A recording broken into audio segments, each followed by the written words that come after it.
ये world map क्या है? World map. जैसे आप लोग सुने होंगे ग्लोब के बारे में, ठीक है? तो इस तरह से ग्लोब का ही एक हमने फ्लैट कर दिया है, ये मानचित्र हो गया है। क्या हो गया है? मानचित्र। आप लोगों को पता है पृथ्वी के बीचों बीच बांटने वाली रेखा को क्या कहते हैं?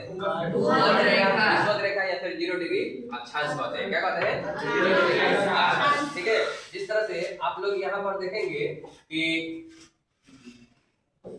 एक पृथ्वी है। क्या है? पृथ्वी के बीचों बीच बांटने वाली रेखा को क्या कहते हैं? विषुवत रेखा। इसको कहते हैं 0 डिग्री अक्षांश। क्या कहते हैं? 0 डिग्री अक्षांश। इसी को कहते हैं भूमध्य रेखा। क्या कहते हैं? भूमध्य रेखा। या फिर इसी को कहते हैं विषुवत रेखा। क्या कहते हैं? विषुवत रेखा।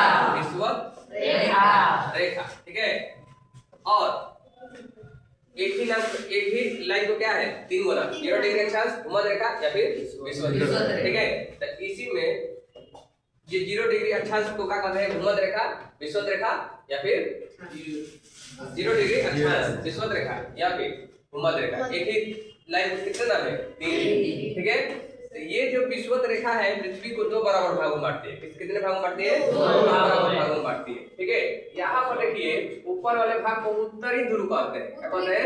उत्तरी ध्रुव। और नीचे वाले भाग को क्या कहते हैं? दक्षिणी ध्रुव। दक्षिणी ध्रुव। क्या कहते हैं? ठीक है, तो अब बताइए हमारा जो देश है ऊपर में पड़ता है कि नीचे में पड़ता है? हमारा देश उत्तरी ध्रुव कहलाएगा कि दक्षिणी ध्रुव कहलाएगा? ना, हमारा भारत जो है उत्तरी ध्रुव में पड़ता है। ठीक है, उत्तरी ध्रुव में पड़ता है। ठीक है, अब देखिए आप लोग को पता है कि जिस तरह से 0 डिग्री अक्षांश, तो एक अन्य 1 डिग्री अक्षांश, 2 डिग्री अक्षांश, इस तरह से करते करते जाएगी ना, तो एक ऐसी भी अक्षांश आएगी जो 23.5 डिग्री अक्षांश कहलाएगी। क्या कहलाएगी? 23.5 डिग्री अक्षांश। 23.5 डिग्री उत्तर में कि दक्षिण में? ऊपर में 23.5 डिग्री उत्तरी अक्षांश को कहते हैं कर्क रेखा। क्या कहते हैं? कर्क रेखा। कर्क रेखा कहते हैं। क्या कहते हैं? कर्क रेखा। ठीक उसी तरह से हम लोग नीचे में भी आएंगे तो 23.5 डिग्री आएगा। क्या आएगा? 23.5 डिग्री। उत्तर में कि दक्षिण में? दक्षिण में। नीचे दक्षिण है तो इसको कहते हैं विषुवत 23.5 डिग्री मकर रेखा। 23.5 डिग्री दक्षिण में है तो इसको क्या कहेंगे? मकर रेखा। क्या कहेंगे? मकर रेखा कहेंगे। क्या कहेंगे? मकर रेखा। मकर रेखा कहेंगे। 23.5 डिग्री उत्तरी अक्षांश को कर्क रेखा और 23.5 डिग्री दक्षिण अक्षांश को मकर रेखा कहते हैं। ठीक है, और 0 डिग्री अक्षांश को तो आप लोगों को पता है क्या कहते हैं? विषुवत रेखा। भूमध्य रेखा। ठीक है, अच्छा ये बताइए 23.5 डिग्री उत्तरी अक्षांश और 23.5 डिग्री दक्षिण अक्षांश यानी कर्क रेखा और मकर रेखा के क्षेत्र को क्या कहते हैं?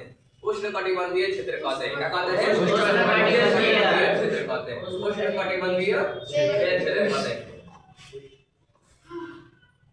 क्या कहते हैं? उष्णकटिबंधीय। ठीक है, अब देखिए 23.5 डिग्री उत्तरी अक्षांश और 66.5 डिग्री उत्तरी अक्षांश के बीच के क्षेत्र को क्या कहते हैं?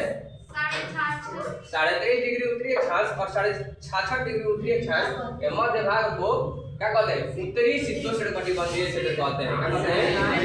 उत्तरी शीतोष्ण, उत्तरी शीतोष्ण कटिबंधीय क्षेत्र कहते हैं। क्या कहते हैं? उत्तरी शीतोष्ण कटिबंधीय क्षेत्र कहते हैं। यही बतिया अगर नीचे कह देगा कि 23.5 डिग्री दक्षिणी या 66.5 डिग्री दक्षिणी अक्षांश के बीच के क्षेत्र को क्या कहते हैं?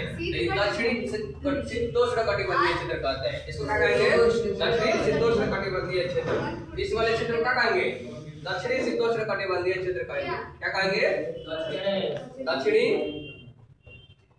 शीतोष्ण, दक्षिणी शीतोष्ण कटिबंधीय क्षेत्र कहते हैं। फिर आइए ऊपर में, ठीक है, 66.5 डिग्री उत्तरी अक्षांश एवं 90 डिग्री उत्तरी अक्षांश के मध्य भाग को क्या कहते हैं? उत्तरी शीत कटिबंधीय क्षेत्र कहते हैं। उत्तरी शीत कटिबंधीय क्षेत्र कहते हैं। ठीक है, ठीक उसी तरह से आइए तो यहाँ पर देखिएगा कि 66.5 डिग्री, यहाँ पर 90 डिग्री है। कितना है? 90 डिग्री। 66.5 डिग्री दक्षिणी एवं 90 डिग्री दक्षिणी के मध्य भाग को इस क्षेत्र को क्या कहते हैं?